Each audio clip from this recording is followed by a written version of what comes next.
Everybody is so concerned about retail product at Walmart, Target. Let's take it back a notch, guys. Let's go back in time a little. Let's talk about some vintage sports cards. Stick around.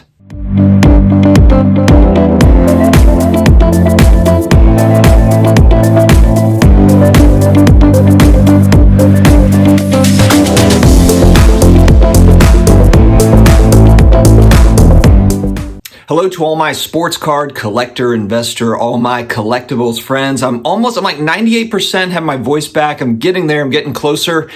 So thank you very much for joining me here today. I am excited to talk about vintage sports cards and an interesting trend that I've noticed with some of the vintage stuff that I've been keeping tabs on. So definitely stick around to the end just to kind of see some of the data that we're going to look at today. Guys, have you been watching any basketball here lately? We've got the Lakers that are on the ropes. We've got the Brooklyn Nets that are kind of middling around. Although, look, they don't have James Harden playing. I have to assume that the Nets are going to be ready to roll come playoff time. But we've got, 4 or 5 games left? And we've got NBA playoffs. I am pumped for NBA playoffs. And then right after that, we kind of roll into the summer where we get into training camp for football and everything. We're going to get into the heat of baseball and hockey. So sports is starting to heat up a little bit. I think the mundane middle of the NBA season, we're ready for it to get to the playoffs and kind of get something going here, something to be excited about. Come on, Bo. So let's start playing. I'm the Raiders. I'm Bo Jackson. And hopefully he'll show up. That's no fair. Bo Jackson's too fast. Guys, do we want Cleveland back or don't? Oh, here we go. Bye-bye. See, Peter, he's too fast. You gotta tackle me. It's B. You gotta press B. I'm pressing B. He's too fast. Going over here? Going over here now? Never get tired. Change your guy, Quagmire. Change your guy. I'm trying. Peter's cheating. You're cheating, Peter. I'm not cheating. I'm following the rules. I'm just really good. You're not really good. You just got Bo Jackson. Bo Jackson also played professional baseball. Shut up, Joe. Everybody knows that. All right, so let's go ahead and dig into the cards. I am going to be using the market movers as well as the card ladder data tools to kind of look at some of that data. If you're interested in giving either one of these or both a shot to test them out, we do have affiliate links that are in the video description. I'll also put a little comment down below as well if you want to check those out with our link. All right, before I get into some specific cards, I want to talk about just vintage sports cards as a whole, whether we're talking about vintage football cards, baseball cards, hockey cards, basketball cards. There is kind of a notion that there is not enough volatility in those markets compared to modern sports cards. And so it's kind of boring and it's not worth kind of getting into. But I would argue that vintage does offer some really interesting volatility plays and then also some just interesting trend lines that we'll talk about here with some of the data. But vintage also gives you some protection that modern cards don't always give you in the sense that you have a lot of Hall of Fame established players, rookie cards that are already kind of set. There's already demand for those cards. Whereas with modern players, there's fun speculating on prospects, but these guys could be out of the league in 3-5 years. You just have no idea what's going to happen with their career. And even guys that are established players, you don't know what their cards are necessarily going to look like long term. There's a lot of great players. Even if you look at 86 Fleer basketball, you've got, Joe Dumars, Chris Mullin. I'll just throw these two guys out. Very, very good, NBA players. These guys were all-time good players, and they are not necessarily getting hobby love for their cards. Isaiah Thomas is another great example of a guy, multiple championships, Hall of Fame player. Cards just are not wanted. So it just kind of depends, obviously. But the point, though, is that with vintage, you can kind of pick and choose from the stuff these are guys that are already established. I like to diversify to where I've got some modern stuff for sure, but then I've also got vintage stuff as well. And it keeps it all kind of level for me. All right, the first card that we're going to look at is the 1980 Topps Ricky Henderson rookie. Some would argue that this is not necessarily vintage because it's 1980. It's kind of borderline. And for the younger generations, 1980 seems like a whole nother world ago. I was born in 81, so I get it. I mean, but if you're 20 years old, I've got a brother that's 20. He probably thinks 1980 was basically like 1900.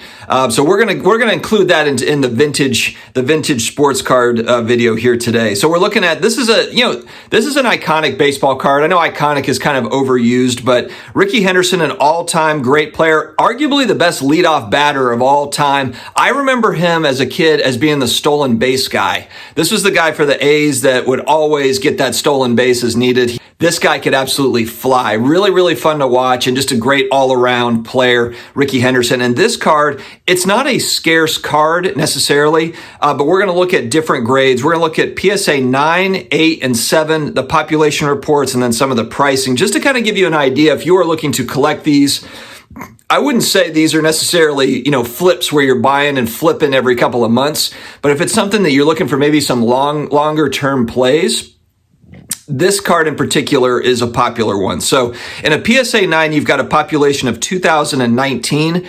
The pricing is all over the place with some of these cards. You've got it as low as $2,200 over the last 90 days, as high as $5,500. So when we talk about volatility in vintage cards and how it's not there, I would argue that it's there. It's certainly there for particular cards in particular grades if you're keeping an eye on them.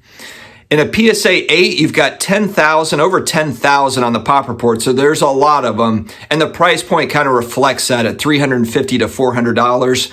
If you come down to a PSA 7, you've got another $5,500 and change, and that card is in the $185 to $275 price point. So again, not a super scarce card, but an important card, an important baseball card, kind of in the realm of baseball card collecting and investing.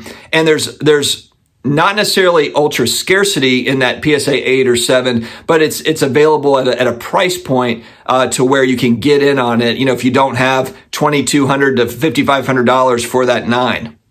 All right, next up, 1976 Topps Walter Payton rookie card. This is an all-time football card. This is one for football card collectors. Sweetness. Unfortunately, I didn't get to watch him play in his prime. I was born in 81, so when I started watching football, it was 87, 88, 89, and that was really when he was kind of wrapping up his career. So I didn't get to actually watch him, but I've watched plenty of highlights of Walter Payton, and there's a reason why people say this guy is the greatest running back of all time or one of the greatest. I would argue Barry Sanders is the greatest pure athlete at running back. But I mean, look, there's been a lot of great running backs over the years, but Walter Payton's rookie card is well known in the hobby. 1976 Topps. We're going to look at the 8, the 7, and the 6 PSA grades. So in an 8, you've got population 2,639. And these have the range for this has been over the last 90 days, $1,300 to $3,000. In a PSA 7, you've got 1,997 on the pop report, and it's at $850 to $1,100. A PSA 6 is pop 1,432 out there in the wild, and it's at a lower price point, $550 to $775. I own one PSA 6. That was the price point. I got one at that $550 range. That was kind of the price point that I was looking to stay in for a Walter Payton rookie card, and this was months back. One big thing that you'll notice too, because of some of the scarcity with particular cards in particular grades too, if it's within kind of your price point range, it's so important to just watch auctions because they're not sold as often as, base rookie card PSA 10 modern basketball or football cards. And so, but it creates possibilities for you to get in and get good prices. If you can just catch the right auction, you might be able to get that card. If you look, let's just look at the Walter Payton PSA 8 rookie card that we're talking about. You've got a $1,300 sale and a $3,000 sale in the last 90 days. If you're able to catch that on the bottom end at $1,300 because you're paying attention to data, you're paying attention to auctions as they happen, and you're able to get in kind of on that lower end, that's really ideal to where then, if you're a flipper, if you're not necessarily looking to hold on to the Walter Payton rookie card for 10 years or 5, 10 years, 20 years, 30 years, that's an opportunity for you to say, okay, I know this card has been at 3,000. It has the possibility to go to 3,000. It might never get back there again, but we've seen it happen. And so coming in at a $1,300 price point gives you some potential nice upside there. And that's an important takeaway from vintage sports cards that I'm seeing as I'm looking at data on a lot of different cards. All right, we're going to go into hockey because I know I've got hockey fans, hockey card collectors that watch this channel, and they always say, hey, look, there's not enough hockey content out there, so I'm giving some hockey card love. 1966 Topps Bobby Orr rookie card. Wayne Gretzky is the GOAT in hockey, but the second, the number two for a lot of people, they'll say that I've come back with, they've come back to me, they'll say Bobby Orr is number two on that list. And some would argue that Bobby Orr is the GOAT in hockey. There is kind of there's not a true consensus on Wayne Gretzky, but I would say it's very high. I think I can say the majority of folks, think that Wayne Gretzky is the GOAT, but there's also some that would say Bobby Orr is the greatest to ever play it. But so we're going to talk about this Bobby Orr rookie card in a PSA 5, 4, and a 3. And I picked the lower grades just because of the price points. But the one thing that's really interesting, check out this data over the last 90 days. So PSA 5, population 119. PSA 4, population 137. PSA 3, population 70. Now, if you're a logical thinker, you would think that the PSA 3 would be less expensive than the 4 and the 5. But because there is just so few of these out there in the wild, you're actually seeing about the same price if you're buying a PSA 3 or a 5. You've got the PSA 5 over the last 90 days that sold for $5,500 to $6,500.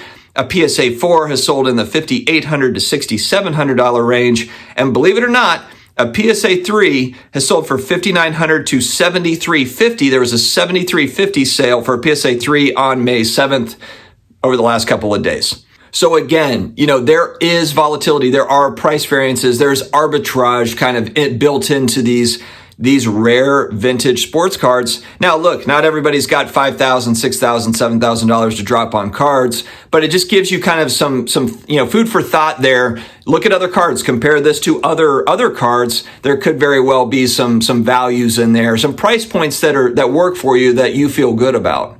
Last but not least, the Logo Man Jerry West rookie card in the iconic 1961 Fleer basketball set. Great set. You've got the Wilt Chamberlain rookie card. You've got Oscar Robertson rookie card, Elgin Baylor rookie card in that 61 Fleer set. And Jerry West, one of the most popular Lakers of all time. It's the storied franchise, the Los Angeles Lakers.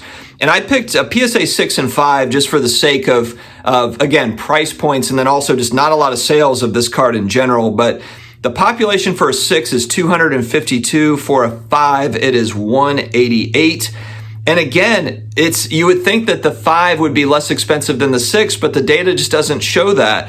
You have sales that are between $3,576 to $6,100 for a PSA 6, and for a 5, you've got sales that are between $3,475 and $8,000. Now, one thing to keep in mind, though, here, and again, this is where it gets very interesting, is there are certain PSA 4s that look better than PSA 6s. There are PSA 5s that can look better than PSA 7s, depending on the parts of the card that you appreciate the most. So you might feel that corners are more important for you. You want to have nicer corners. Some people would say, hey, I want a great surface on my cards. I'm going to prioritize surface over edges, over corners.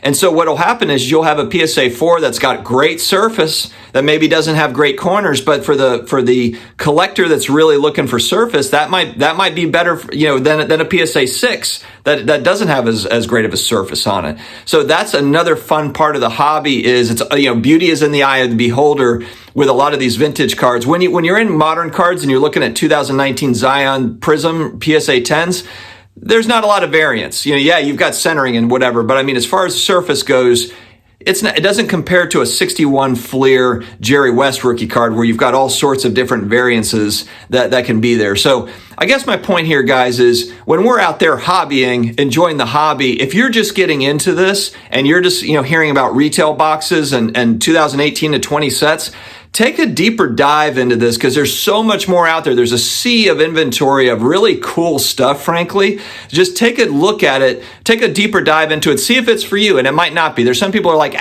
vintage sports cards, they just don't do anything for me, and that's perfectly fair. Totally get it. But don't knock it until you tried it. Take a look and see if there might be something. And there's a lot of cards, too, of players from past days. You might just appreciate their careers. You appreciate the cards, the design that maybe you haven't looked into yet. So take a deep dive into this, whether you're 20 years old or whether you're 80 years old. Don't sleep on vintage sports cards. There's a lot of fun to be had. So, guys, we try to end each video kind of with a life, talking a little bit about bigger picture life stuff. Today, I want to talk about, in particular, the country of India. And you're probably thinking, like, why are you bringing up India? India is struggling big right now with the pandemic. It's not really being covered as much in the news as I think that maybe it should have. And so I want to kind of bring awareness, keep the people of India in your thoughts, because there's a huge struggle about just having the right supplies. There's a lot of struggle globally, of course, in many countries, but wanted to bring attention to India. We've had, friends, family that we've heard kind of some stories from recently in Pune and other parts that are really struggling big. So for my global audience out there, we are thinking about you. Of course, we're having our struggles in the U.S., but we're also very fortunate, the U.S. and Canada, that we do have access to supplies. We do have access to more than other parts of the world. So let's just be cognizant of that and be thankful for what we have, where we are, whether it be U.S., Canada, or other parts of the world where we might have better access than other spots.